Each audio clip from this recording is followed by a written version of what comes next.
Alright, so welcome all of you. Thank you so much for showing up. I'm really happy to be here in Arequipa with you. So thanks for showing up to my presentation, which has a very long title, but we will go through all the details in this session.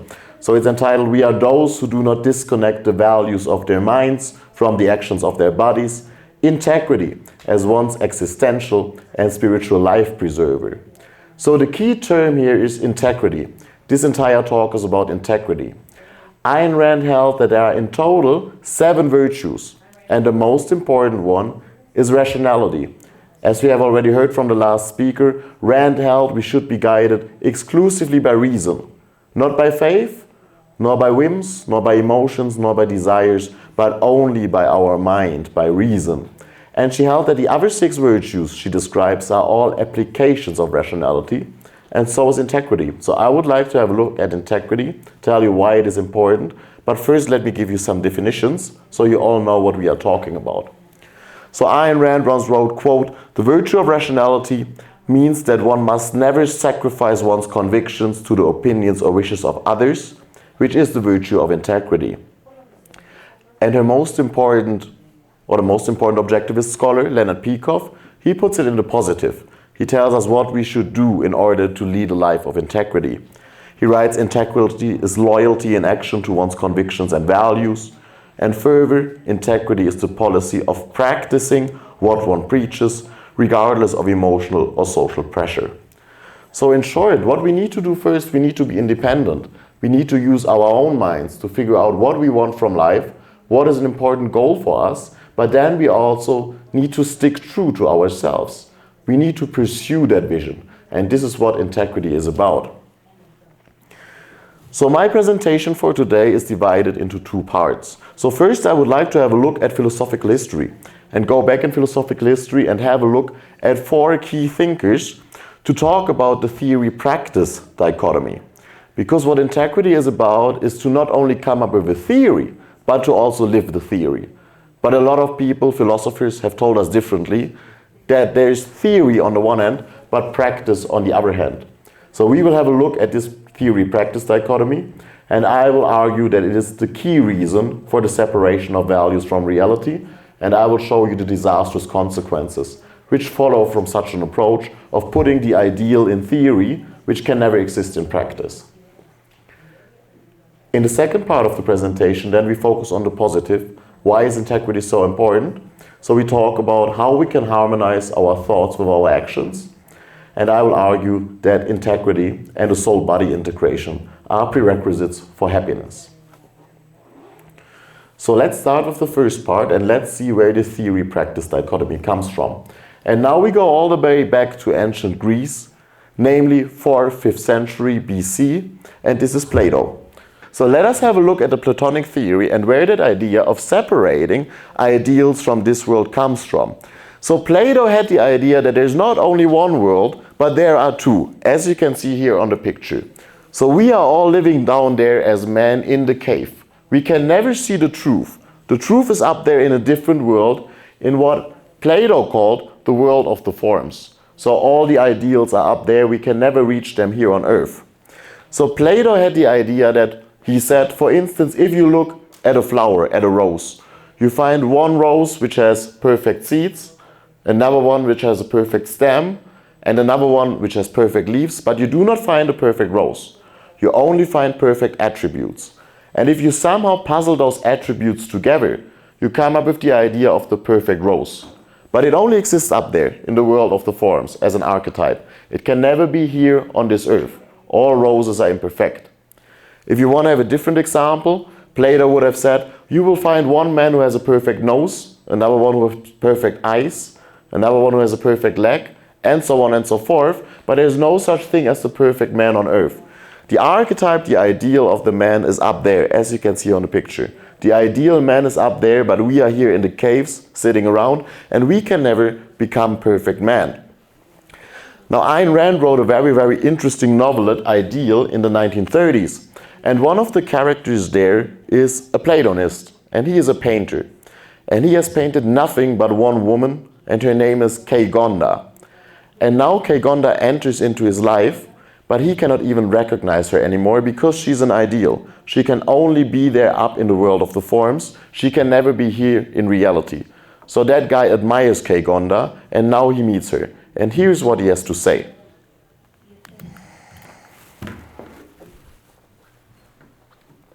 Quote, "There's only one Gonda. I know her, but no one else does.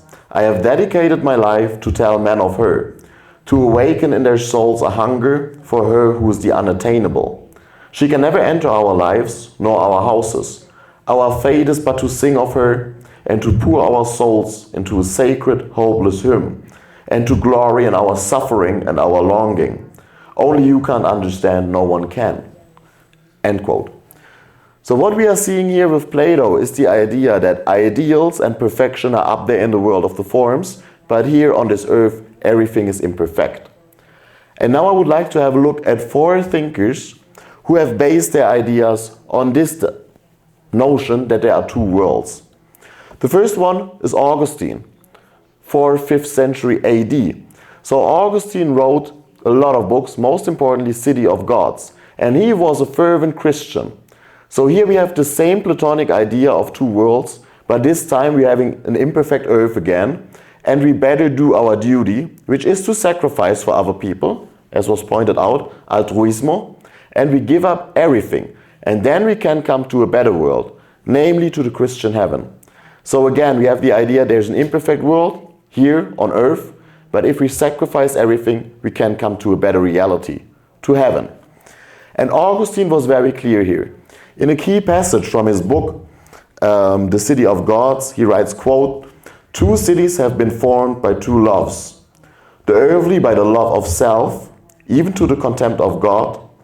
The heavenly to the love of God, even to the contempt of self. The former, the earthly city, in a world glories in itself. The latter, the heavenly city, in the Lord. For the one seeks glory from man, but the greatest glory of the other is God, the witness of conscience. The one lifts up its head in its own glory. The other says to its God, Thou art my glory, and the lifter of mine head. In the one, the princes and the nations it subdues are ruled by the love of ruling. In the other, the princes and the subjects serve one another in love, the latter obeying while the former take thought for all. The one delights in its own strength, represented in the persons of the rulers, and the other says to its God, I will love thee, O Lord, my strength. So this is Augustine. Here we have again the separation of values from reality. Values are only in the afterlife, but here on earth we need to give up all of our values. So if someone like Augustine comes up with such a theory, and again, this is 4th, 5th century AD, if this becomes accepted by mainstream, we have consequences. And the consequences here were the Middle Ages, including the Crusades, for instance, and also the Inquisition. So once the idea that we have to sacrifice in order to come to heaven was accepted by a lot of people, millions had to die following, in effect, Jesus Christ's example. I think that most Christians, if not all, would agree that Jesus Christ is the perfect being. So what do the Christians do with that perfect human being? They put him on a cross, they torture him, they murder him for the sake of those who are less virtuous, for the sinners. And this is the example which we have to follow, which is a very few and evil idea according to Rand. And she holds that we are not sacrificing for any higher aim, because on the objectivist view, on Rand's view, there is only one reality. So we are sacrificing in effect for nothingness. She writes, they, the mysticists, claim that they perceive a mode of being superior to your existence on this earth. The mystics of spirit call it another dimension, which consists of denying dimensions. To exist is to possess identity. What identity are they able to give to their superior realm? They keep telling you what is not, but never tell you what is. All their identifications consist of negating. God is that which no human mind can know, they say, and proceed to demand that you consider it knowledge. God is non-man, heaven is non-earth, soul is non-body, virtue is non-profit, A is non-A. Perception is non-sensory, knowledge is non-reason.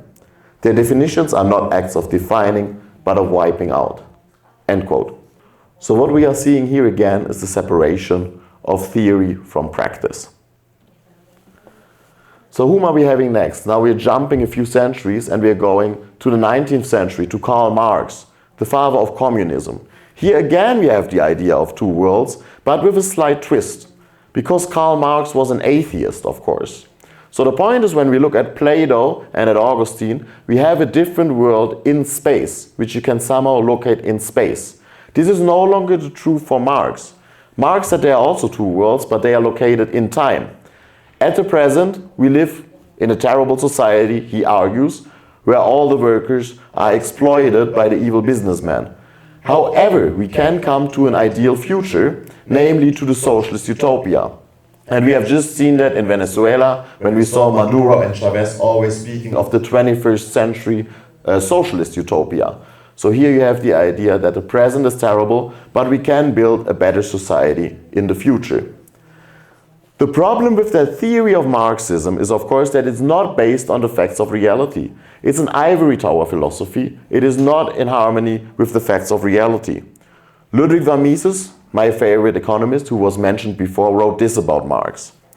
He said, in all countries there are people who, although themselves fanatically committed to the idea of all-round planning, become frightened when they are concerned with the real face of communism. These people are disappointed.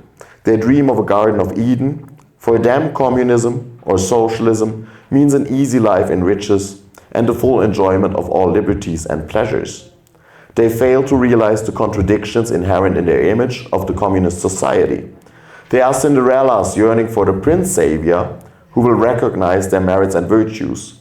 The loathing of capitalism and the worship of communism are consolations for them. They help them to disguise to themselves their own inferiority and to blame the system for their own shortcomings. End quote. So up to now we have seen a lot of different variants of socialism and communism, and probably you have heard the slang, real socialism has never been tried. Well, in effect, socialism and communism have been tried in all variants on every continent except for Antarctica. Whenever they have been tried, they failed dismally. Again, we saw it in Venezuela. Venezuela was very much the hope of the Latin American world throughout most of the 20th century, and once they started with those socialist experiments again in the end of the 20th century, the country fell. And we have seen that all over the world.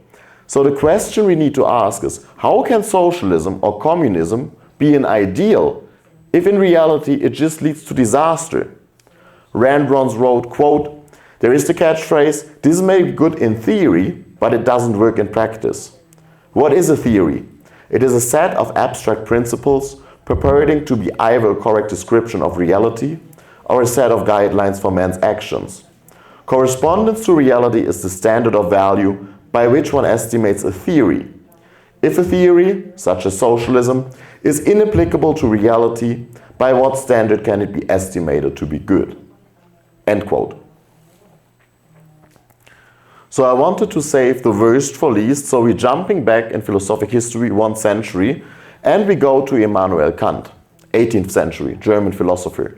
So Immanuel Kant, like Plato and like Augustine, had the idea that there are two worlds. He came up with the distinction of the noumenal and the phenomenal world. So in effect, we are here in the phenomenal world. We can never be sure whether anything exists. So you cannot be sure that you yourself exist. I cannot be sure. This dialogue might not exist. We will never know. Because there's a different world, the noumenal world, which means the world of nous or nous, the world of reason, which is up there. Just no one, including Kant, can ever get there. So we're having the perfect world up there, the world of reason, and here we are imperfect creatures with imperfect reason. Rand describes it as follows. The phenomenal world, said Kant, is not real. Reality as perceived by man's mind is a distortion. The noumenal world is unknowable. It is the world of real reality, superior truth, and things in themselves or things as they are, which means things as they are not perceived by man. End quote. So Kant's idea is also an altruistic one.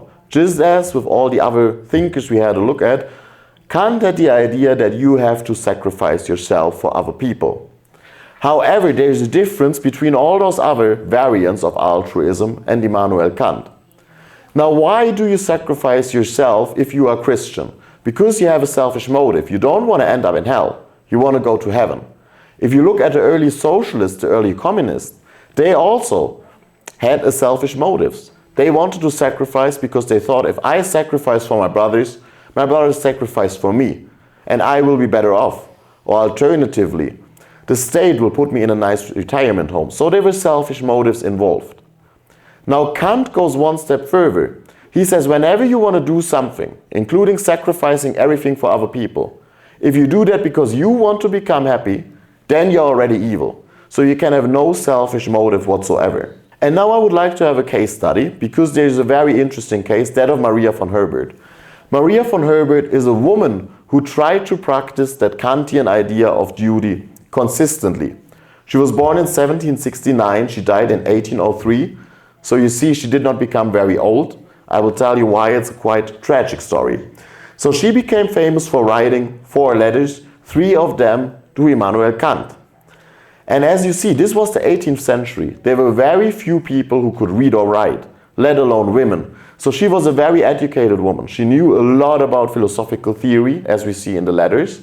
And she could understand those texts and write about philosophical ideas herself. So she tried to practice Kant's philosophy and his duty ethics.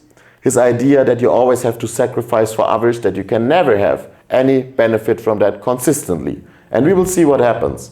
Kant replied to her once to her first letter. So we will have a look at excerpts of all those 4 letters now. So let's start with the first one. Now let's have a look at just the beginning, the very beginning of this text. So she writes, quote, "Great Kant, as a believer calls to his God, I call to you for help, for solace, or for counsel to prepare me for death." This is the starting point. As you see, she's not really writing to a person, she is writing to an authority. So Immanuel Kant has complete authority over her. He is a kind of God figure. And note too that she's not addressing him because she wants to become happy. She addresses him because she wants to die. So she continues, "The reasons you gave in your books were sufficient to convince me of a future existence. That is why I have recourse to you. Only I found nothing at all for this life, nothing that could replace the good I have lost." She talks about her friend.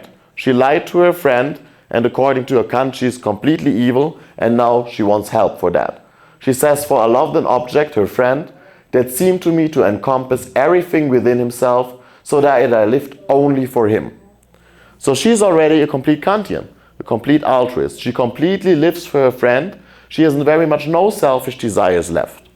She continues, "All my heart splits into 1,000 pieces. If I haven't read so much of your work, I would certainly have taken my own life by now. But the conclusion I had to draw from your theory stops me. It is wrong for me to die because my life is tormented."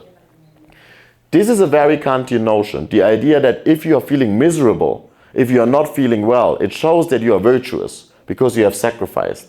If you are happy, you have no right to exist. You need to be miserable to stay in existence. So you see here that Maria von Herbert really understands the Kantian theory. She continues, "And I am instead supposed to live because of my being. Now put yourself in my place, and either damn me or give me solace. I read the Metaphysic of Morals, book by Kant. Including the categorical imperative doesn't help a bit. My reason abandons me just when I need it. Answer me, I implore you, or you yourself can't act according to your own imperative." End quote. So Kant, of course, was not happy with that, so he gets back to her and he replies. He says the following. First, Kant is very clear that she is wrong and that he now takes the side of her friend. He writes, "You have sought counsel from a physician who is no flatterer and who does not seek to ingratiate himself. I speak for your beloved, for your friend, and present him with arguments that, as a man who honors virtue, are on his side and that justify his having wavered in his affection for you."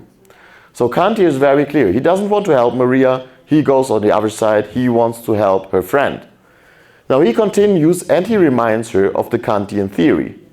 He says, quote, "The value of life, insofar as it consists of the enjoyment we can get out of people, egoism, selfishness, is generally overestimated, whereas life, insofar as it is cherished for the good that we can do, altruism, deserves the highest respect and the greatest solicitude in preserving it and cheerfully using it for good ends. End quote. So in short, Kant's idea here is Maria von Herbert should be completely selfless. She is still trying to have friendship because she wants to derive benefits from that. That's evil on the Kantian theory. And now she tries to practice it consistently. So here's the result. Her penultimate letter, she writes this. And it's a really heartbreaking story, I think. So now she tries to really implement Kantian theory. She writes, quote, "I have not been well at all since the time I first wrote you. This sometimes causes a frenzy of mind that reason alone cannot cure. So I forgo being healthy." She does not want to be healthy anymore because she doesn't consider herself valuable enough to stay in existence. What I could otherwise still enjoy doesn't interest me. I can't study any of the natural sciences or the arts of the world, for I feel I have no talent for extending them. So as you see, there is no self left, there is no self-esteem left, if you practice such a duty ethics. And for myself alone, I have no desire to know them, whatever bears no relation to the categorical imperative, and to my transcendental consciousness is indifferent to me, though I am all finished with thoughts on those topics too.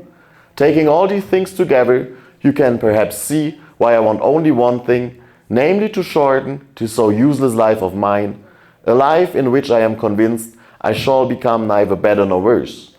I am still young, and each day interests me only to the extent that it brings me closer to death. End quote.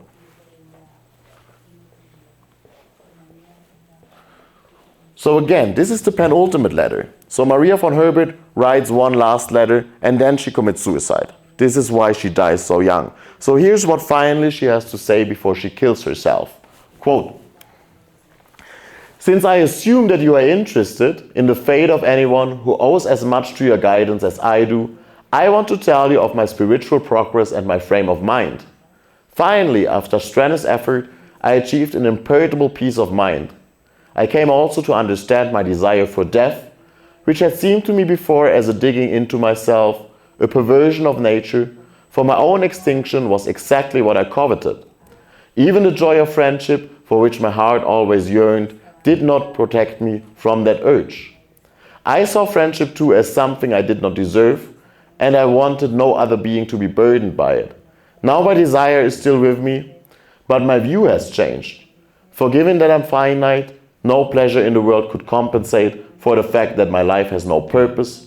I think that death, from an egoistic point of view, must be the most pleasant thing for every true human being, and only if people take morality and friends into account can they, with the greatest desire to die, still wish for life and try to preserve it no matter what." End quote.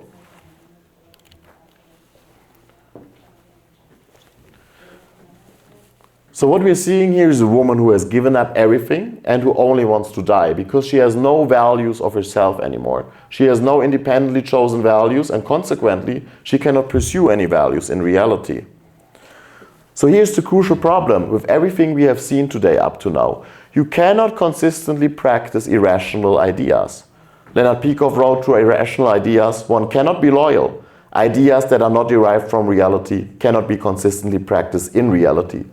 American philosopher Tara Smith exemplifies, she writes, quote, "Indeed, a person with irrational principles could not consistently abide by them.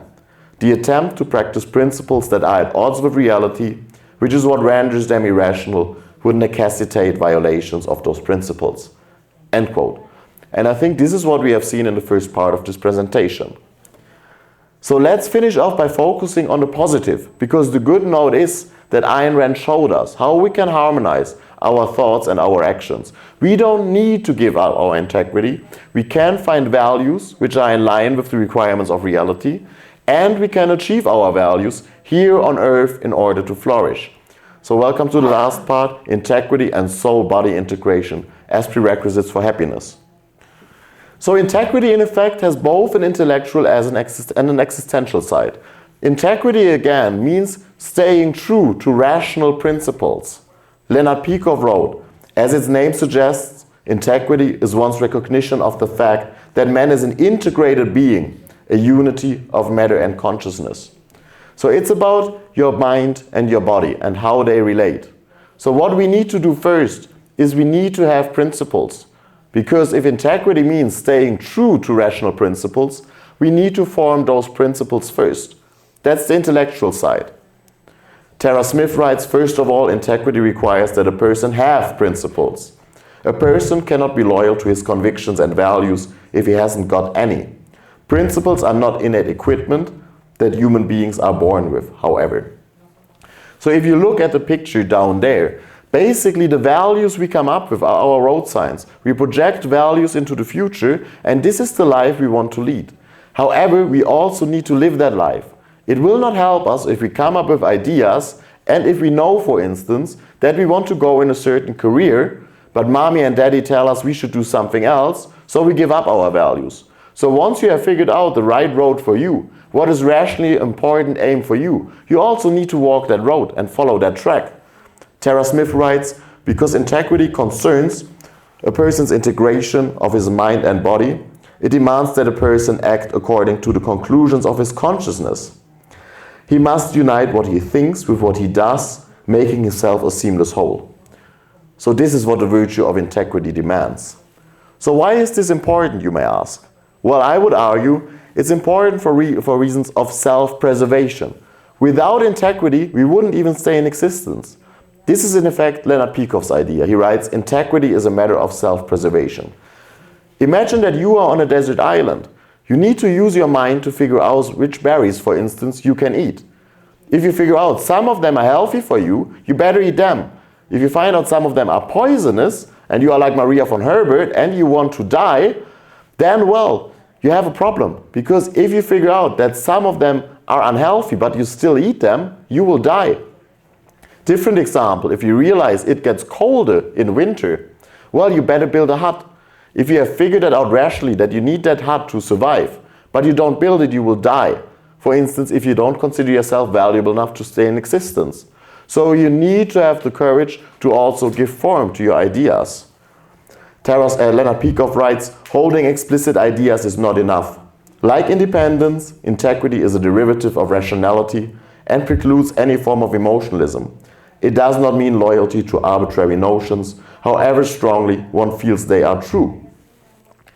Now the same is true in society. If we live in society, if we, for instance, figure out by studying economic theory that capitalism is good, that capitalism works, that capitalism brings the greatest good to the greatest number, and that it is also the only moral system in history of mankind, and that on the other hand, socialism, communism doesn't work, then we have to stand up for capitalism. Because if we stand up for capitalism, if we become fighters for liberty, we will become a freer society and have a freer country, and we will have a model based very much on South Korea, a very free country.